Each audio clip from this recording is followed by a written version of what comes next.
వేదికను పురస్కరించుకొని సంక్రాంతి భోగి పండుగని సందర్భాన్ని పురస్కరించుకొని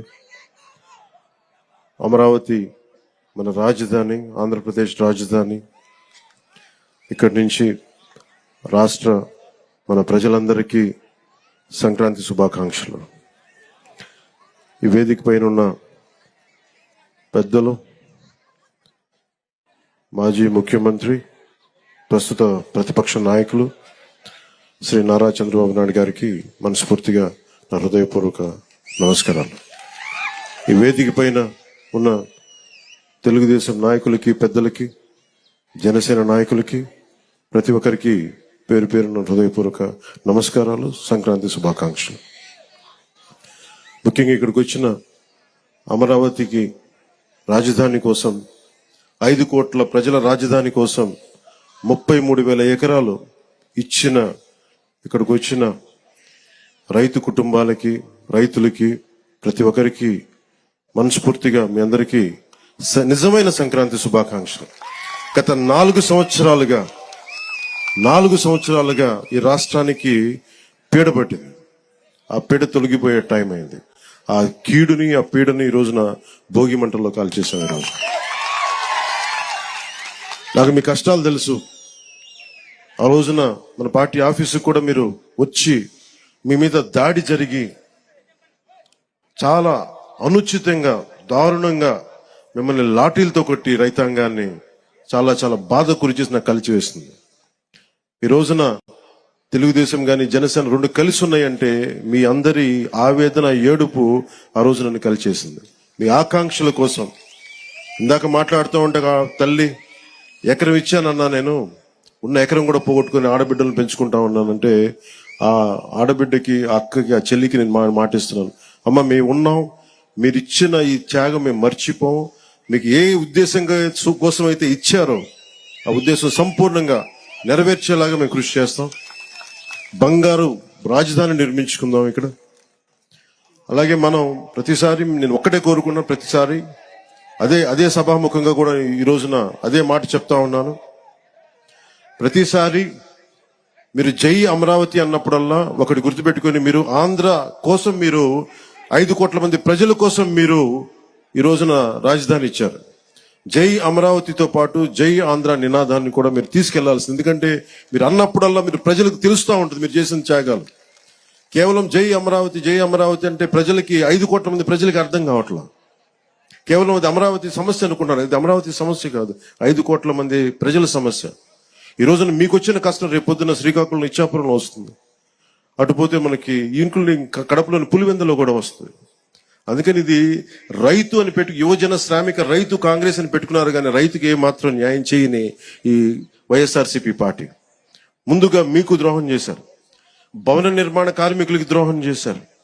ఉద్యోగులకి సరైన డిఎస్సి రిక్రూట్మెంట్ ఇవ్వకుండా మనకి డిఎస్సి రిక్రూట్మెంట్ ఇవ్వలేదు. కానిస్టేబుల్స్ కి కనీసం సరైన ఉద్యోగ అవకాశాలు లేవు. ఏ విధంగా చూసినా ఉపాధి అవకాశాలు లేవు. వీటన్నిటినీ కలిచివేసింది. ముఖ్యంగా మీరు గుర్తుపెట్టుకోవాల్సింది, ఆ రోజున మీకు కౌలు రావట్లేదు అంటే, ఆ రోజున జనసేన మీకోసం ముందుకొచ్చి మీకు కౌలు పడేలా మీకు మీ తరపున మేము పోరాటం చేశాం. మీకోసం ఆ రోజున కంచెలన్నీ వేస్తే, ఆ రోజున ఆడపడుచులు ఏడ్చి వేదనతోటి ఆ రోజు వస్తే, ముళ్ళ కంచెలు వేస్తే మేము మీకోసం దాటి ముందుకొచ్చాం. ఈ రోజు కూడా అదే. ఏదైతే తెలుగుదేశం జనసేన కలవకూడదు, విడిపోయి పోటీ చేయాలి, విడిపోయి పోటీ చేసి ఇంకొకసారి వైఎస్ఆర్సీపీ వస్తే, ఇంకొకసారి కనుక వైఎస్ఆర్సీపీ పార్టీ ఆంధ్రప్రదేశ్కి వస్తే ఇంకా మనం మర్చిపోవచ్చు దీని భవిష్యత్తు. చీకటి భవిష్యత్తు ఇది. ఆ చీకటి భవిష్యత్తు ఉండకూడదు, వెలుగు నింపాలి. అందుకని ఈ భోగి రోజున మనం జనసేన, తెలుగుదేశంతో కలిసి ఒక సుస్థిరమైన ప్రభుత్వం స్థాపించాలి, మీకు బంగారు భవిష్యత్తు ఇవ్వాలని మనస్ఫూర్తిగా నేను మీ అందరికీ తెలియజేసుకుంటా ఉన్నాను. అలాగే జనసేన రైతులకి అండగా నిలబడే పార్టీ. ముఖ్యంగా కౌలు రైతులకి మేము స్వయంగా పార్టీ తరపు నుంచి ఇంతమందికి మేము స్వయాన ₹1,00,000 చొప్పున అందరికీ అందజేశాం. అందుకని మీకు ఎప్పుడు కూడా భూమి కోల్పోయిన రైతుకి, కౌలు రైతులకి, రాష్ట్ర ప్రజలకి, యువతకి, మహిళలకి, అందరికీ కూడా పేరు పేరున ప్రతి ఒక్కరికి కూడా నా శుభాకాంక్షలు తెలియజేసుకుంటూ, భవిష్యత్తులో ఈ రోజున మాట్లాడబోయేది చాలా ముందు ఉంది. అందుకని ప్రత్యేకించి మీ అందరికీ శుభాకాంక్షలు తెలియజేసుకుంటూ, అలాగే ఈ అమరావతి వేదిక నుంచి కూడా మన తెలంగాణ ప్రజలందరికీ కూడా నేను సంక్రాంతి శుభాకాంక్షలు తెలియజేసుకుంటా ఉన్నా. తెలుగు ప్రజలు ఎక్కడున్నా, విదేశాల్లో ఉన్నా, కర్ణాటకలో ఉన్నా, తమిళనాడులో ఉన్నా, తెలుగు ప్రజలందరికీ, భారతదేశ ప్రజలందరికీ మన అమరావతి కేంద్రం, మన రాజధాని నుంచి వారందరికీ సంక్రాంతి శుభాకాంక్షలు తెలియజేసుకుంటూ, వచ్చే సంవత్సరం జనసేన తెలుగుదేశం ప్రభుత్వం తోటి అద్భుతంగా మనందరం ఇక్కడ సంక్రాంతి జరుపుకుందామని తెలియజేసుకుంటాం. అందరికీ మనస్ఫూర్తి అభినందనలు తెలియజేసుకుంటూ, ప్రతి ఒక్కరికి పేరు పేరున ధన్యవాదాలు తెలుపుకుంటూ, ఈ సంక్రాంతి మీకు ఇది క్రాంతి, మార్పుతో కూడిన, విప్లవంతో కూడిన సంక్రాంతి. ఇది మీ అందరికీ వెలుగులు నింపాలని, కాంతితో పాటు క్రాంతి కూడా రావాలని మనస్ఫూర్తిగా కోరుకుంటూ సెలవు తీసుకున్నాను. జై ఆంధ్ర, జై భారత్, జై హింద్. జనసేన అధినేత ప్రియతమ మిత్రులు పవన్ కళ్యాణ్ గారు, వేదిక పైనున్న తెలుగుదేశం పార్టీ, జనసేన నేతలందరికీ ఈరోజు అమరావతిలో మాకు ఘన స్వాగతం పలికిన అమరావతి రైతాంగానికి, రైతు కూలీలకు, ప్రజలందరికీ కూడా పేరు పేరున మనస్ఫూర్తిగా నమస్కారాలు, అభినందనలు, శుభాభినందనలు. మొట్టమొదటిసారిగా భోగి, సంక్రాంతి, కనుమ పండుగ శుభాకాంక్షలు మీకు అందరికీ. తెలుగు జాతి పెద్ద ఎత్తున జరుపుకునే ఏకైక పండుగ సంక్రాంతి. ఆ సంక్రాంతి ఈరోజు మన అమరావతిలో జరుపుకోవడం నేను చాలా సంతోషంగా ఫీల్ అవుతున్నాను. ఒక పక్క బాధ ఉంది, ఒక పక్క హోప్ ఉంది. మళ్ళీ భవిష్యత్తు మంది, తప్పకుండా అమరావతి కేంద్రంగా, మన రాజధానిగా, ఇక్కడి నుంచే పరిపాలనే కాదు అభివృద్ధి కూడా ఈ సంక్రాంతి నాంది పలుకుతుంది.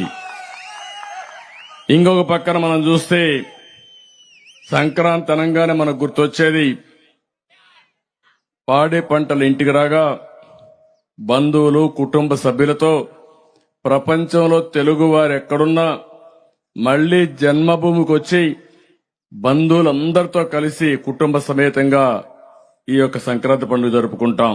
నాకు బాగా జ్ఞాపకం, మా మిస్సెస్ అయితే 30 ఏళ్లకు మునుపు ఎక్కడ మీరన్నా ఉండండి, సంక్రాంతికి మాత్రం నారావారిపల్లికి రావాల్సిందేని పట్టుబట్టి అందరం కూడా నారావారిపల్లికి పోతున్నాం.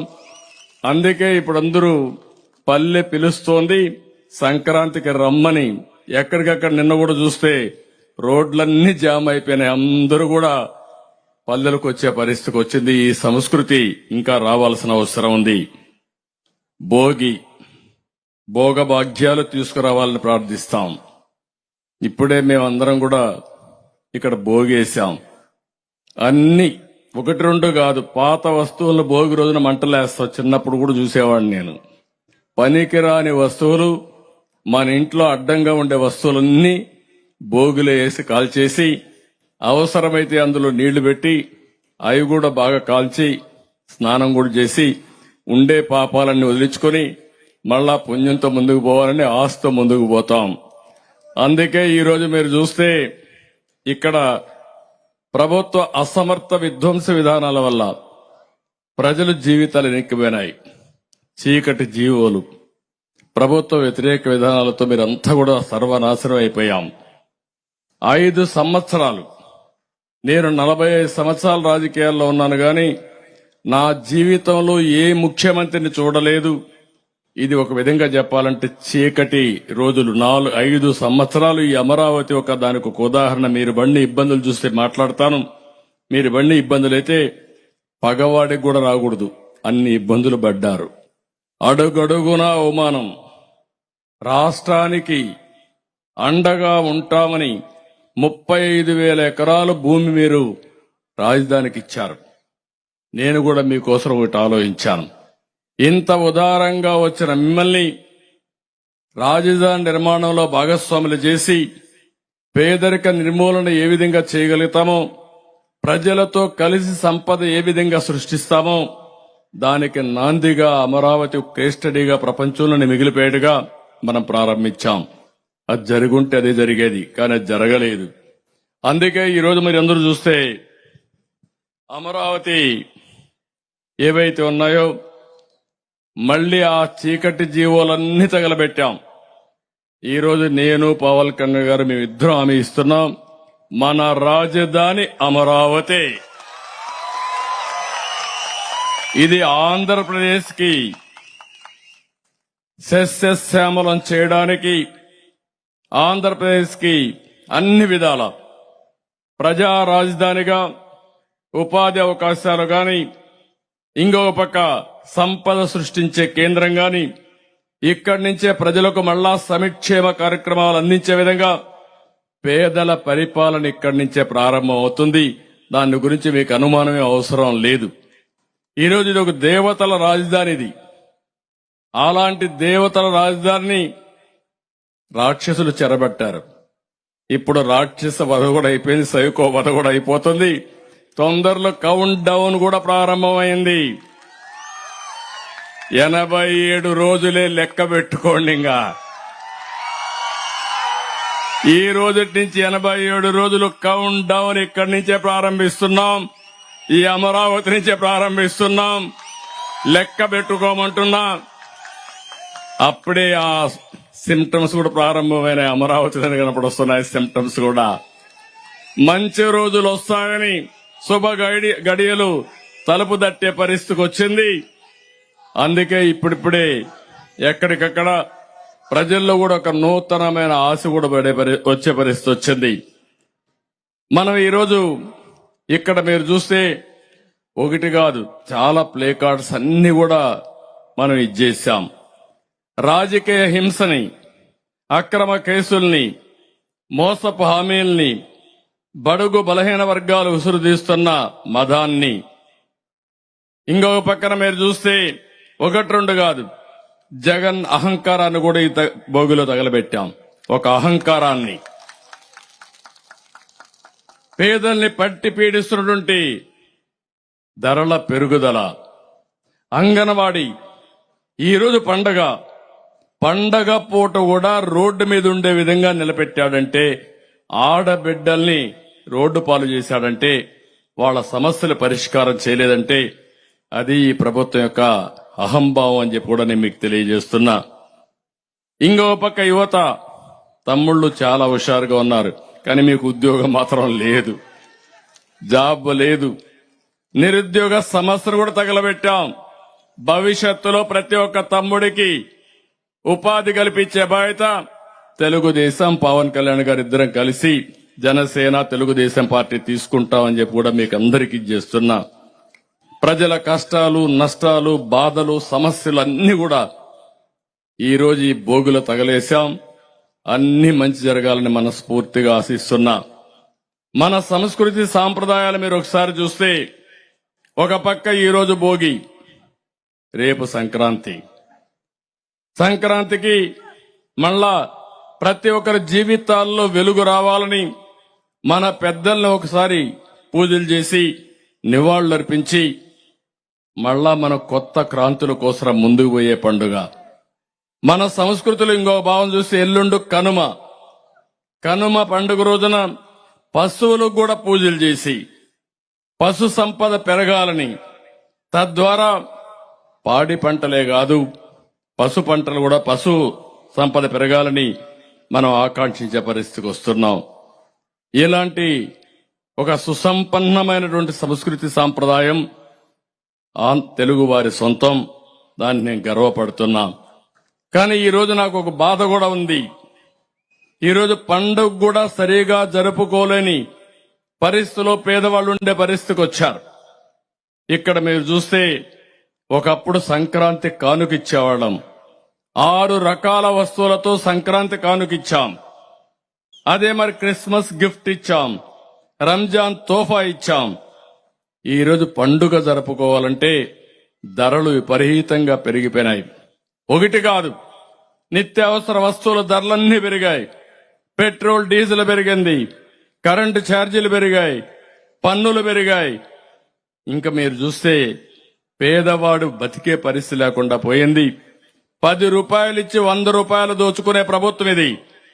రేపు రాబోయే రోజుల్లో జనసేన తెలుగుదేశం పార్టీ కలిసి సంపద సృష్టించి మీకు 15 రూపాయలు ఇచ్చి ఆ 15ని 100 రూపాయలు చేసే విధానం, 1000ని 1000 రూపాయలు చేసే విధానం, 1000ని 10,000 రూపాయలు చేసే విధానం, పేదవాడికి సంపద సృష్టించడం ఏకైక ధ్యేయంగా ఈ రెండు పార్టీలు ముందుకు పోతాయి. చాలా మంది కనిపిస్తుంది. ఒకే ఒక ఉదాహరణ. ఈ రోజు మీరు 35,000 ఎకరాలు భూమి ఇచ్చారు. తిరిగి మీకందరికీ ల్యాండ్ పూలింగ్ లో భూమి ఇచ్చాం. మిగిలిన భూమి ఇక్కడ కావాల్సిన రోడ్లకు గాని, పార్కులకు గాని, కొన్ని ప్రభుత్వ సంస్థలకు గాని, కొన్ని ప్రైవేట్ సంస్థలు రావాలంటే వాళ్ళకి ఇవ్వడానికి కూడా భూమి పెట్టుకుని ఇంకా 8,000 నుంచి 10,000 ఎకరాలు మిగులుతుంది. ఆ 8,000 ఎకరాలు 10,000 ఎకరాలు అమ్మితే, ఒకప్పుడు నేనున్నప్పుడైతే బిగినింగ్ లోనే 10 కోట్ల ఎకరా అమ్మింది. ఇప్పుడు తగ్గిపోయింది, మళ్ళా పెరుగుతా ఉంది. నిన్న మొన్న పెరిగే సిమ్టమ్స్ కనపడొస్తున్నాయి. అంటే మళ్ళా తెలుగుదేశం జనసేన అధికారంలోకి వస్తుందని ప్రజలు కూడా నిర్ణయించుకున్నారు. అందుకే ఒక ఆశ కూడా పెరిగింది. కానీ ఇక్కడ మీరు గుర్తుపెట్టుకోవాల్సింది, ఆ 8,000 10,000 కోట్ల రూపాయలు 8,000 ఎకరాలు కనుక ఉంటే కొద్ది కొద్దిగా మనం అమ్ముకుంటూ ఉంటే, మార్కెట్ రేటుకి అమ్ముంటే 1,00,000 కోట్ల రూపాయల సంపద ఆ రోజుది. ఇదే 30 కోట్లకు అమ్మితే 3,00,000 కోట్ల సంపద. హైదరాబాద్ లో మీరు ఒక్కసారి ఆలోచిస్తే, హైటెక్ సిటీ ఎదురుగా నేను మొట్టమొదటిసారిగా ప్రారంభించినప్పుడు ఎకరా 1,00,000 రూపాయలు. అలాంటిది ఈరోజు 100 కోట్ల రూపాయలు అమ్మే పరిస్థితికి వచ్చింది. అంటే ఎన్ని రెట్లో మీరు ఒక్కసారి ఆలోచించుకోవాలి. అది సంపద సృష్టించే మార్గం. ఒకసారి ఇక్కడ బిల్డింగ్స్ వచ్చినా, ఆఫీసులు వచ్చినా, హాస్పిటల్స్ వచ్చినా మళ్లీ ప్రభుత్వ ఆదాయం పెరుగుతుంది. ప్రతి ఒక్కరికి ఉపాధి వస్తుంది. మళ్ళా వాళ్ళ నిత్యావసర వస్తువులు గాని వాళ్ళకి అవసరం అడుగుంటే మళ్ళా దానిపైన గవర్నమెంట్కి ఆదాయం వస్తుంది. అదే సంపద సృష్టించడం దుర్మార్గుడు ప్రారంభించాడు. ప్రజా వేదికతో విధ్వంసానికి నాంది పలికి 5 సంవత్సరాల్లో కూల్చడం తెలుసు గాని నిర్మాణం తెలియని వ్యక్తి ఈ ముఖ్యమంత్రి అని చెప్పి కూడా నేను మీకు తెలియజేస్తున్నా. అందుకే మేము హామీ ఇస్తున్నాం, తప్పకుండా భవిష్యత్తులో ప్రతి ఒక్క వర్గానికి న్యాయం చేసే బాధ్యత, నిరుపేదలకు అండగా ఉండే బాధ్యత తెలుగుదేశం పార్టీ జనసేన తీసుకుంటాం. రైతులకు ఎన్ని కష్టాలు ఈ 5 ఏళ్లలో మామూలు కాదు. పండిస్తే పంటకు గిట్టుబాటు ధర లేదు, కొనే నాదుడు లేదు, కరువు వస్తే పట్టించుకునే పరిస్థితి లేదు, తుఫాన్ వచ్చినా పట్టించుకునే పరిస్థితి లేదు. చాలా సమస్యలు ఫేస్ చేశారు. 466 మండలాలు కరువు వస్తే 106 మండలాలని చెప్పి కేంద్ర సహాయం కూడా తీసుకొని దుర్మార్గమైన ప్రభుత్వం ఈ ప్రభుత్వం అని చెప్పి కూడా నేను మీకు తెలియజేస్తున్నా.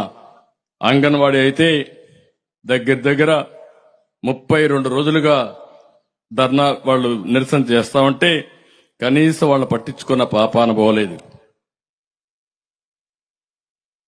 ఇవే కాకుండా ఇంకొక పక్క వీడికి వస్తే ఓసారి మనసు బాగా ఆందోళన, ఆవేదన చెందే పరిస్థితి వస్తుంది. 5 ఏళ్లకు మునుపు కట్టిన బిల్డింగులన్నీ కడాన ఈ చట్టాలు ఏ విధంగా ఉంటాయంటే, నేను దానికి మొన్న ఒక కథ చెప్పాను. భస్మాసురుడు శివుడిని వరవడగతాడు, పాపం బోళా శంకరుడు వరమిస్తాడు. ఇచ్చిన తర్వాత ఎవరి చేయి మీద, ఎవరి నెత్తిపైన చేయబెడితే వాళ్ళు బూడిదైపోవాలని వరం. మీరందరూ ఇక్కడ ఆంధ్రప్రదేశ్ లో ఉంటే 5 కోట్ల మంది కూడా శంకరుడు మారిగా, బోలా శంకరుడు మారిగా మీరందరూ కూడా వరం ఇచ్చేశారు, ఓటు ఇచ్చేశారు, ఓటు వేసేశారు. ఆ ఓటు వేసిన తర్వాత మీరు ఒక్కసారి ఆలోచిస్తే అందరి తల మీద చేయి పెట్టాడు, అందరిని బూడి చేయడానికి. అప్పుడైతే ఆ భస్మాసురుడు శివుడైతే పారిపోయి దేవుడే పారిపోయాడు.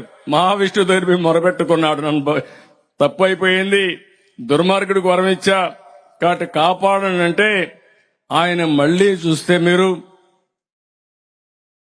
మహిషాసుర మోహిని అవతారం ఎత్తి డాన్స్ చేసి వీడిని మెప్పించి వాడి చెయ్యి వాడిని తినిపెట్టుకునే పరిస్థితి తీసుకొచ్చి బూడిద చేసే పరిస్థితికి వచ్చారు.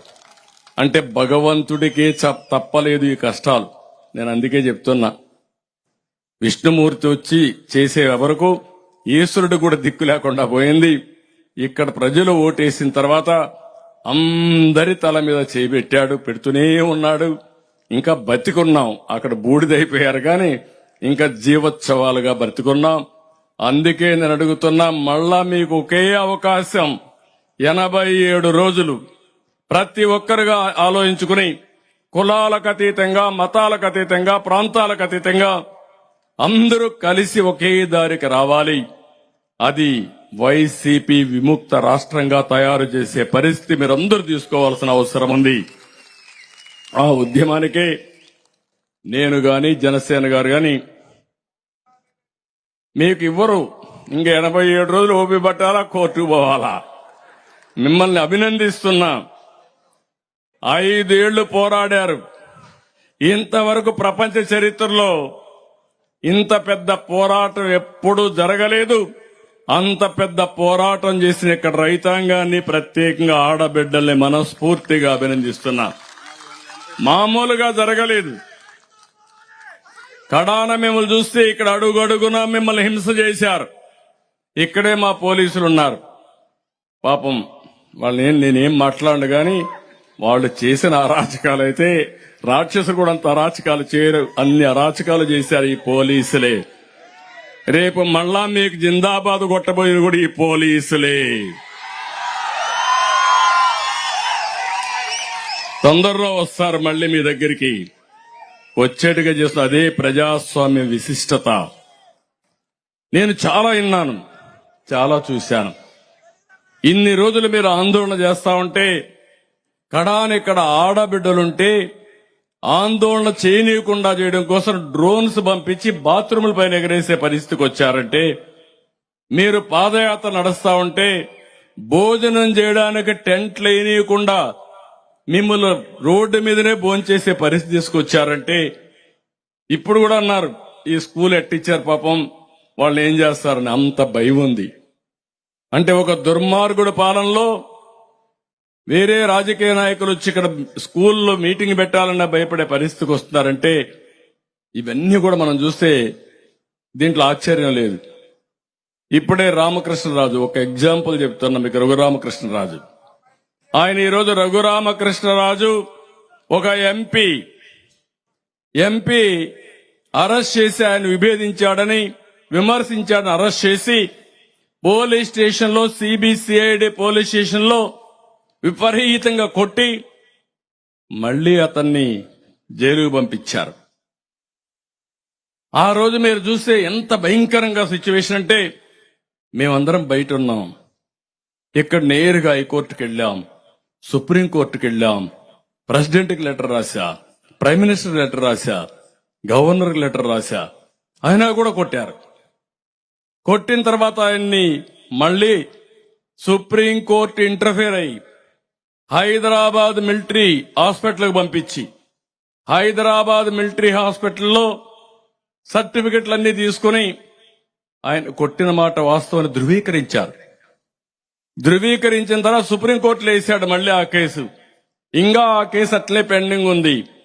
ఒకసారి హైదరాబాద్ నుంచి ప్రధానమంత్రి గారు వెస్ట్ గోదావరిలో ఆయన నియోజకవర్గంలో మీటింగ్ పెడితే ఆ మీటింగ్కి వస్తున్నాడు. మీటింగ్కి వస్తా ఉంటే అల్లూరి సీతారామరాజు గారి యొక్క విగ్రహ ఆవిష్కరణ కోసం ప్రధానమంత్రి వస్తే ఆ మీటింగ్ పోవాలంటే ఆయన ఎక్కిన ట్రైన్ ఏం చేస్తారో తెలియకుండా చంపేస్తారనే భయంతో మళ్ళా మధ్యలో దిగి పారిపోయాడు. అప్పటి నుంచి ఇక్కడ రాకుండా, ఒక ఎంపీ ఈ రాష్ట్రంలో వాళ్ళ ఊరికి కూడా రాకుండా, నియోజకవర్గానికి రాకుండా 5 ఏళ్లు ఢిల్లీలో ఉన్నాడు. నిన్న మళ్ళా వాళ్ళ ఊరికి పోవాలంటే హైకోర్టుకు వచ్చి నన్ను అరెస్ట్ చేయకుండా ఒక ఉత్తర్వు ఇవ్వమంటే, ఒకవేళ అరెస్ట్ చేయాలంటే 41A ఇచ్చిన తర్వాత అరెస్ట్ చేయమంటే, మొట్టమొదటిసారిగా 5 ఏళ్ల తర్వాత లాస్ట్ లో ఈ రోజు హైకోర్టు ఆర్డర్ తో వాళ్ళ ఊరికి పోయాడంటే ఒక ఎంపీ. Can you imagine? మొన్నే ఒక అతను అమెరికాలో తెలుగుదేశం పార్టీకి జనసేనకి మనం పోరాడే విషయాల్లో అక్కడక్కడ పోస్టులు పెడుతున్నాడని వాళ్ళ తల్లికి బాగాలేకపోతే యశస్వి వాళ్ళ తల్లికి బాగాలేకపోతే వచ్చాడు. వస్తానే ఆయన్ని అరెస్ట్ చేశారు ఎయిర్పోర్ట్ లో. అరెస్ట్ చేసిన తర్వాత పాస్పోర్ట్ లాక్కున్నారు. ఆ పాస్పోర్ట్ లాక్కుంటే కోర్టుకు వచ్చి పాస్పోర్ట్ మరి లాక్కున్నారని చెప్పారు. 41A నోటీసులు మేమందరం పోయినాక పంపించారు. మళ్లీ తిరుపతిలో కేసు ఇచ్చారు. మళ్ళా అక్కడికి రమ్మని అమెరికాకు పోకుండా అడ్డుపడి ఆయన పాస్పోర్ట్ కూడా లాక్కొని హైకోర్టు చెప్పినా వినలేదంటే ఏమనాలో మీరే ఆలోచించండి. ఈ రోజు ఇక్కడ ఉంది, ఈ బిల్డింగ్లన్నీ ఉన్నాయి, మీరు చూస్తున్నారు.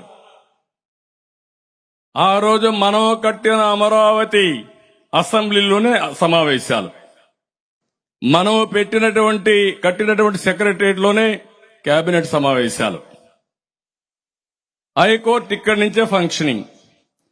వీళ్ళ కోసం మామూలుగా ఇన్ని జరుగుతా ఉంటే, అరాచకాలు జరుగుతా ఉంటే కోర్టులు కూడా ఏమీ చేయలేని నిస్సహాయ స్థితికి వచ్చాయంటే ఎంత ఆశ్చర్యం వేస్తుందంటే, ఇక్కడే రోడ్డు వేస్తే ఆ రోడ్డు మట్టి కూడా దూకొని పోయే పరిస్థితికి వచ్చారు, మెటల్ దూకొని పోయే పరిస్థితికి వచ్చేశారు. ఇక్కడ ఇసుక మెటల్ పెడితే మొత్తం దొంగిలించుకునే పరిస్థితికి వచ్చారు. హైకోర్టు యొక్క జడ్జెస్ కట్టినటువంటి ఇండ్లు కూడా పూర్తి చేయలేదు 5 ఏళ్ల తర్వాత. ఎమ్మెల్యేలకు కట్టిన వాళ్లకు, స్టాఫ్ కట్టిన ఇండ్లు ఏది పూర్తి చేయలేదు. కానీ ఎంత అవస్థపడ్డారంటే, మీరు నిన్న కూడా అమరావతి కాకుండా 3 రాజధానులని విశాఖపట్నానికి పోతానంటే మళ్ళా మీరు ఫైట్ చేసి కోర్టుకు పోతే మళ్ళా సుప్రీంకోర్టులు రావడం, మళ్ళా హైకోర్టుకు రావడం, మీరు ఎక్కిన గడప దిగన గడపే లేదు. 5 ఏళ్లు మీరు పోరాడారు.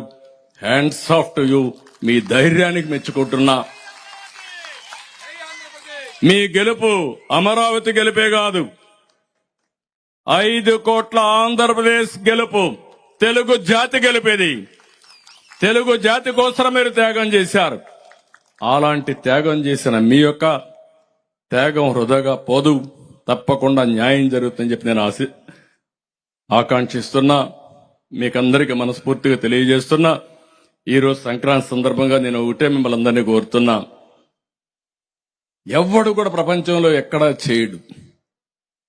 ప్రపంచంలో 3 రాజధానులు అనేది ఎక్కడా లేదు. ఎలక్షన్ల ముందేం చెప్పాడు ఈయన? విశ్వసనీయత గురించి మాట్లాడతాడు. ఎలక్షన్ ముందు చెప్పింది ఏంటి? అమరావతి రాజధానిగా ఉంటుంది, నేను ఇక్కడే ఇల్లు కట్టుకున్నా, ఇక్కడే ఉంటావని చెప్పి నమ్మించి ఓట్లు వేయించుకొని వస్తానే 3 రాజధానుల ముచ్చట 3 ముక్కలు ఆటాడే పరిస్థితికి వచ్చాడు. అంటే 10 సంవత్సరాలు అవుతుంది రాజధాని లేకుండా చేశాడు. నేను ఒకటే హామీ ఇస్తున్నాను, మేమిద్దరం కూడా విశాఖపట్నం ఒక ఆర్థిక రాజధానిగా తయారు చేసే బాధ్యత మేము తీసుకుంటాం. ఆ ప్రాంతాన్ని అన్ని విధాలు అభివృద్ధి చేస్తాం, దాంట్లో అనుమానమే లేదు. కర్నూలు హైకోర్టు బెంచ్ కూడా అక్కడ పెడతాం. పెట్టడమే కాదు, పూర్వ వైభవం ఒకప్పుడు 56లోనే 53లో కర్నూలుకి మెడ్రాస్ నుంచి వచ్చినప్పుడు తాత్కాలిక రాజధానిగా ఆ రోజు మనం పెట్టుకున్నాం. మళ్లీ కర్నూలుకి పూర్వ వైభవం తీసుకొచ్చే విధంగా అభివృద్ధి కార్యక్రమాలు చేసి అన్ని విధాల అభివృద్ధి చేసే బాధ్యత తీసుకుంటాం.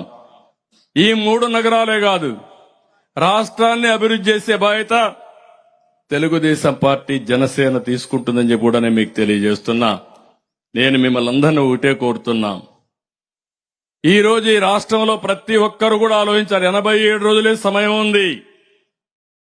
87 రోజుల్లో ప్రతి ఒక్కరు కూడా ఏదో పర్వాలేదు, ఏమంటే ఏం జరుగుతుంది అనుకుంటే చాలా ఇబ్బందులు వస్తాయి.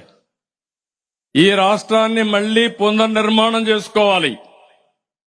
ఏదో నాకేదో అధికారం కోసమో పవన్ కళ్యాణ్ అధికారం కోసం కాదు, తెలుగుదేశం జనసేన కోసం కాదు, తెలుగు జాతి కోసం, 5 కోట్ల జనాభా కోసం, మీ భవిష్యత్తు కోసం, మీ పిల్లల భవిష్యత్తు కోసం రాష్ట్రం మొత్తమే ఆలోచించాలి.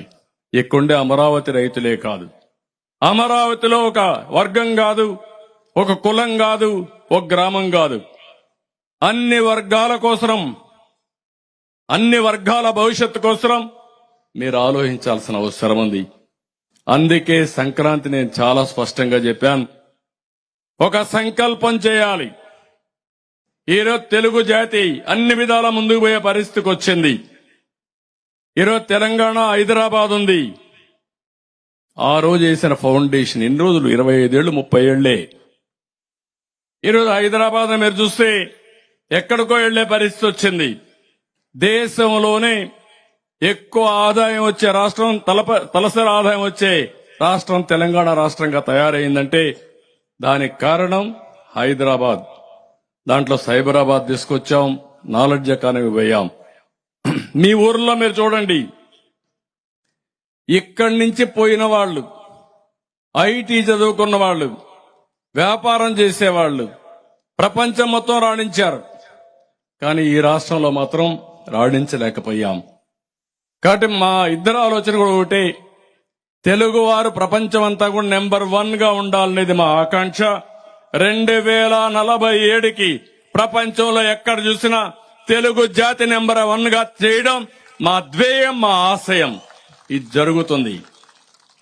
అదే సమయంలో ఈ రాష్ట్రాన్ని కాపాడుకునే బాధ్యత మా ఇద్దరిపైనే కాదు, తెలుగుదేశం జనసేన కార్యకర్తలపైనే కాదు, ప్రతి ఒక్కరిపైన ఉంది. ఇప్పటికైనా పోలీసు వ్యవస్థ కూడా మారాల. ఇంకా కూడా మారకపోతే మిమ్మల్ని దేవుడు కూడా క్షమించడు. నేను చాలా స్పష్టంగా చెప్తున్నా, అపీల్ చేస్తున్నా, గట్టిగా కూడా చెప్తున్నా. నేను కూడా 14 ఏళ్లు మిమ్మల్ని చూశా. మీరెప్పుడు కూడా దుర్మార్గుడి చేతల్లో బలైపోయారని, అప్రతిష్ట పాలు తెచ్చుకున్నారు. ఈ రోజైనా సంక్రాంతి సంకల్పం చేయండి. ఈ రాష్ట్రంలో మొట్టమొదటిసారిగా సంక్రాంతి సంకల్పం చేయాల్సింది మా పోలీసు వాళ్ళు చేయాల. మీ పిల్లల కోసం మీరు ఆలోచించుకోండి. మారండి. మారకపోతే ప్రజాస్వామ్యం మిమ్మల్ని కూడా మారుస్తుంది, ప్రజలే మిమ్మల్ని మారుస్తారు, మిమ్మల్ని వదిలిపెట్టరు. అలాంటి చెడ్డ పేరు తెచ్చుకోవద్దని మాత్రం పోలీసులు కూడా కోరుకుంటూ, మరొక్కసారి అందరినీ కోరేది, ఈ 3 రోజుల్లో తెలుగు జాతి మొత్తం సంకల్పం చేయాలి.